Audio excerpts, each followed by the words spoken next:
तर आता मोठी बातमी आपण बघतोय मुंबईमधून बातमी आहे मनसे आणि ठाकरे गटाच्या राड्याची बातमी आहे। वरळीमध्ये मनसे आणि ठाकरे गटाचा राडा झालेला आहे।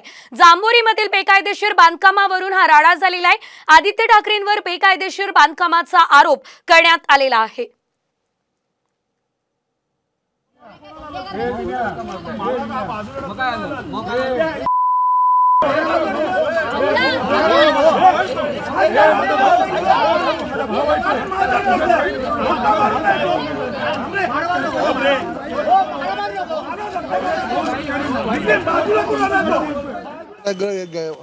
उद्धव साहेब ठाकरे गट असा विषयच नाही आहे।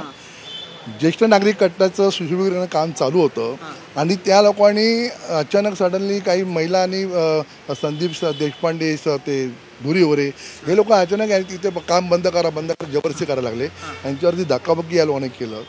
तुम्हाला धक्काबुक्की झाली? तुम्ही जेव्हा काम करत होता तेव्हा तुम्हाला कार्यकर्त्यांनी धक्काबुक्की केली? हां, धक्काबुक्की ती झालीच ना, कारण काय त्याच्यामध्ये त्यांना भान नव्हतं। आम्ही त्यांना खूप विनंतीही केली की अरे अशा पद्धतीने आम्हा ज्येष्ठ नागरिकांच्या बरोबर वागून तुम्ही आम्हाला सहाय्य हवं। कोण होतं नेमकं? यांनी सांगितल्याप्रमाणे आता परिचित कोण सांगा ना, कोण?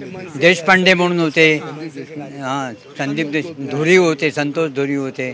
त्याला काय तिथे काय अजून उमेदवार डिक्लेअर केले का, जाहीर केलं, कायदेशीर झालं का काय ते? मग त्याला इथे येऊन ह्या एवढ्या म्हाताऱ्या कोताऱ्या ज्येष्ठ नागरिकांना असे धक्काबुक्की शिवीगाळ करण्याची काय गरज आहे या लोकांना सांगा ना प्लीज। यातून मेसेज काय तो समाजामध्ये हां? आणि हे पूर्ण चुकीचं आहे आणि याचा जाहीर निषेध पूर्ण वर्लीकर केल्याशिवाय राहणार नाही त्यामध्ये। असं खूप खूप धन्यवाद साम ऋषी बातचीत केल्याबद्दल। कॅमेरामॅन नितीन बोधारेंसह मी सूरज मसूरकर, साम टीव्ही, मुंबई।